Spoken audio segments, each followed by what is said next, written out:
You ever notice how people light up when you tell them you're working on something big? There's a certain rush in sharing your dreams. It feels validating. You get a few nods, maybe some compliments, and for a moment you feel like you've already made progress just by speaking it out loud.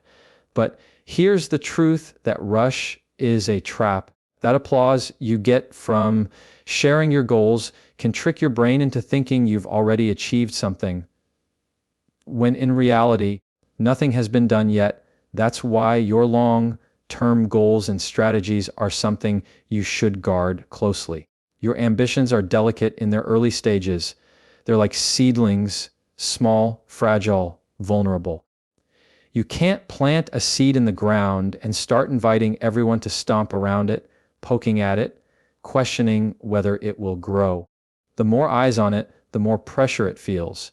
And the reality is, not everyone has the patience or faith to nurture what they can't see yet. They'll start planting their doubts, sometimes without even realizing it.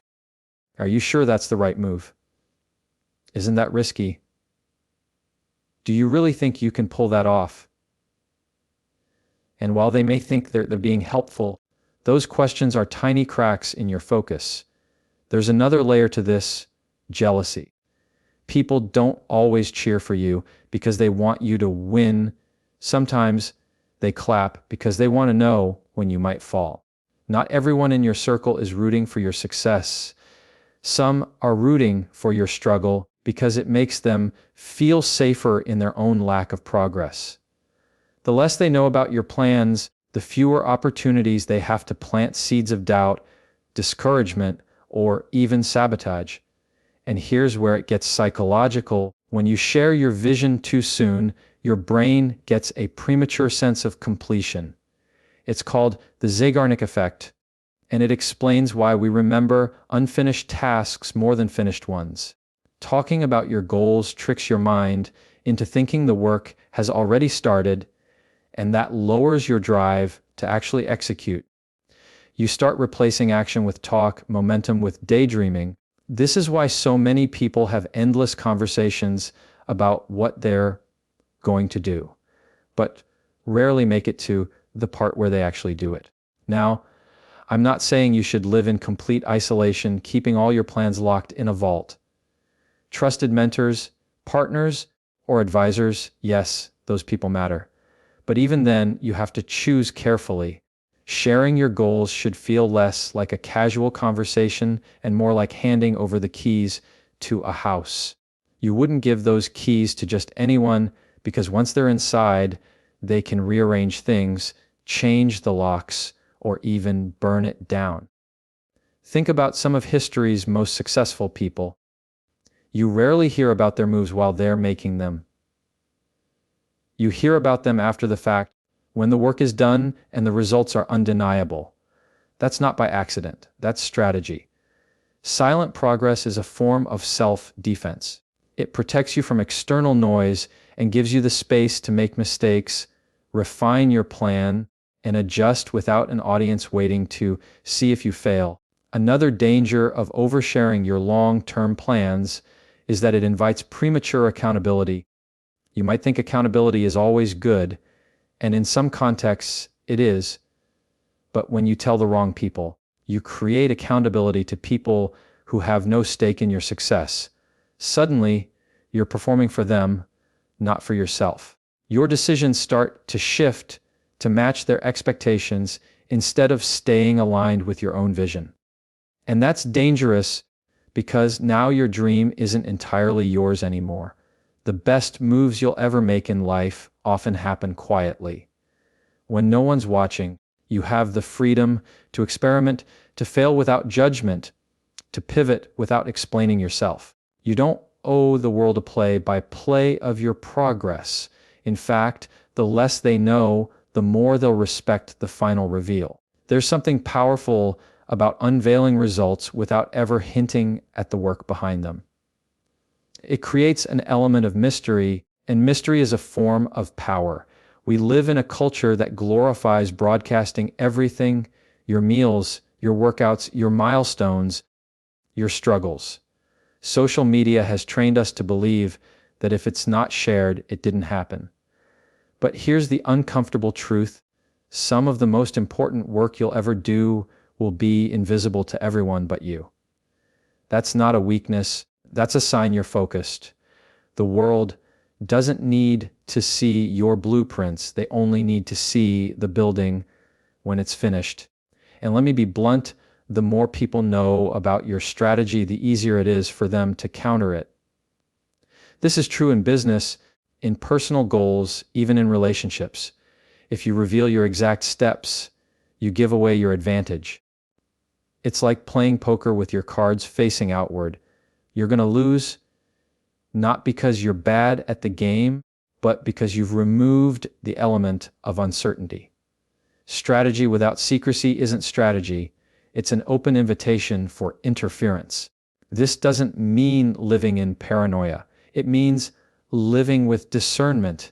It means understanding that your goals are not public property. You are allowed to be selective with your truth. You are allowed to keep things close to your chest until the time is right. And you are allowed to move in silence without apologizing for it. If you've ever wondered why some people seem to get ahead faster than others, here's part of the reason. They protect their plans like they protect their passwords. They understand that the more people weigh in, the heavier the goal becomes to carry. So they carry it lightly, quietly, until it becomes reality. Then, and only then, do they share the story on their own terms with the ending already written. Your vision is yours for a reason. No one else was given the exact combination of your experiences, your insight, and your drive, which means no one else is fully qualified to judge whether your path is valid. Guard it. Nurture it. Build it in private. Because when you finally reveal it to the world, it will stand tall not because you defended it against criticism, but because you never allowed that criticism to shape it in the first place. So the next time you feel tempted to announce your next big move, pause and ask yourself, am I sharing because it's necessary or because I want validation? Because if it's the second one, you're trading momentum for applause, and applause doesn't build dreams. Work does. The quiet path isn't the easy path, it's the disciplined one. But it's also the most rewarding because when you walk it, every step you take belongs entirely to you. And when you arrive at your destination, you'll know you got there not because the world pushed you forward, but because you pulled yourself there. Money is one of the most sensitive subjects in human interaction, and yet, for some reason, people treat it like casual conversation. They talk about how much they make, how much they saved, what they bought, what they owe. And on the surface, it feels harmless, just numbers, just facts. But money isn't just about numbers. Money is identity. It's choices. It's security. It's a mirror that reflects your priorities and your vulnerabilities. And when you hand that mirror to someone else, you have no control over how they use it. Sharing your financial details can change how people see you in ways you may never notice, but you will feel. If you make more than they expected, suddenly you're the lucky one, the one who doesn't need help, the one they might assume can afford to always pick up the bill. If you make less, suddenly you're the one who needs advice, pity, or worse, unsolicited judgment. Money triggers people's insecurities. It makes them compare. It makes them evaluate their worth in relation to yours. And that can poison relationships faster than almost anything else. You see, financial information isn't neutral. It carries emotional weight. We are taught from a young age that money is tied to status, freedom, and respect. So when you reveal your income, savings, or debt, you're not just giving someone a number. You're handing them a framework to measure you. That framework might be unconscious, but it's powerful. People start calculating in their heads what kind of car you should be driving, what kind of house you should own, what kind of life you should be living. And if your reality doesn't match their expectation, they'll draw conclusions that may have nothing to do with truth. There's also the danger of exposure. The more someone knows about your finances, the more they know about your capacity. What you can afford, what you can't, and where your limits are. That information in the wrong hands can be used to manipulate you.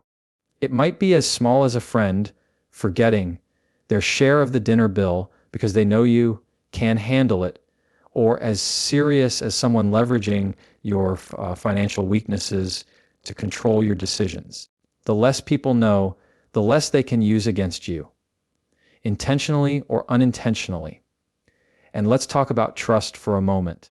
True trust doesn't require full disclosure. You can trust someone deeply without telling them the exact figure in your bank account. In fact, maintaining certain boundaries protects the trust rather than weakens it. Because once financial details enter the picture, human nature tends to complicate things. People may become entitled, envious, competitive, or overly cautious around you. And once that shift happens, it's hard to go back. Money also has a strange way of amplifying assumptions. If someone knows you earn well, they may assume you have no financial struggles.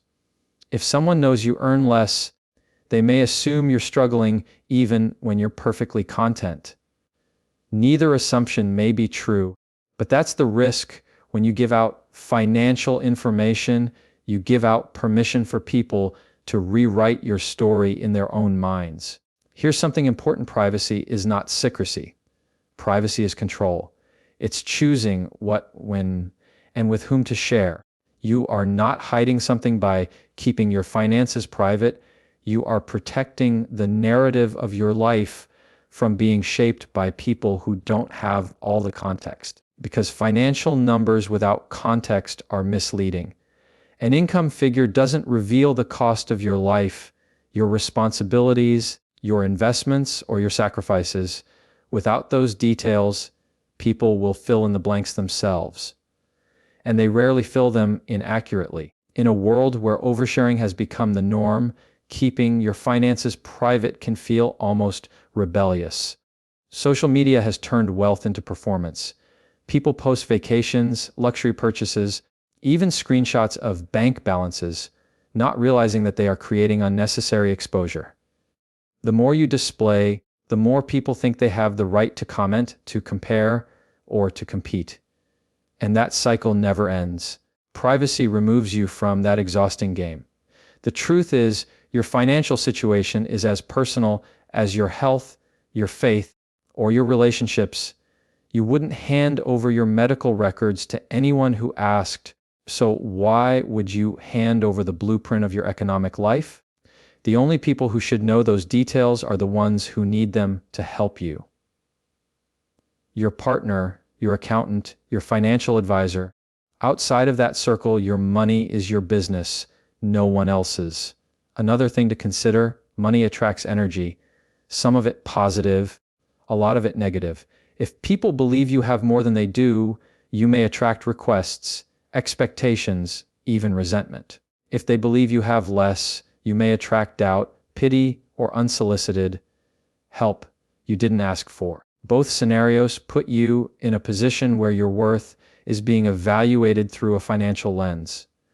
That is a dangerous place to live because it shifts the foundation of relationships from mutual respect to economic perception. And here's the deeper layer: when you keep your finances private, you preserve your freedom to move. If no one knows your financial capacity, no one can predict or pressure your decisions. You can take risks, invest in opportunities, pivot directions, or live below your means without anyone questioning you. That's true independence, not just financial independence, but independence from the opinions of others. Money is powerful. And like all power, it has to be managed carefully. The less casually you treat it in conversation, the more control you maintain over it in reality. Sharing it with the wrong person can open the door to problems that have nothing to do with the numbers themselves and everything to do with human behavior. So protect your financial details the way you protect your passwords. Not not because you're hiding something, but because you're safeguarding the integrity of your decisions. Once the world knows your numbers, they start doing math with your life, and the outcome rarely benefits you. At the end of the day, money is not the measure of your worth, but it can become the measure people use if you give them the chance. Keep it private, not because you're afraid of judgment, but because you're choosing freedom over exposure. And remember, silence about your finances isn't emptiness, it's strength, it's control. And it's the quiet assurance that your life is being lived on your terms, not calculated by anyone else's